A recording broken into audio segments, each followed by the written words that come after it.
আসসালামু আলাইকুম গাইস, যার কাজের লোক লাগবে আমাকে বলে দিবেন কমেন্ট করে, শেয়ার করে। দেখেন এই কাজ করছে, গাড়ি মোছার জন্য কাজের লোক নিয়ে আসছি গাইস। দেখেন লোকটা অনেক ভালো, পয়সা করে কাজ করছে।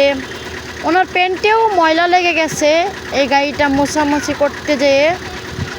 দেখেন লোকটা অনেক ভালো, বিয়েও করেনি, আবিয়েতো ছেলে। ওনার সাথে যদি কেউ বিয়ে বসেন, কফি লিংক শেয়ার কমেন্ট করে বলে যাবেন যে আপুই বিয়ে বসবেন, নাম্বার দিয়ে দিন। আমি দেখে ফোন দিয়ে কথা বলে আমি তার সাথে বিয়ে দিয়ে দেব। দেখেন গাইস, ছেলেটা অনেক ভালো, কাজ কামে ভালো, পড়ালেখায় ভালো, চেহারার দিকেও ভালো। জাস্ট সমস্যা নেই, একটু সমস্যা যে কাজ করে, কাজের লোক, এছাড়া কোনো সমস্যা নেই গাইস। আর কি কমো।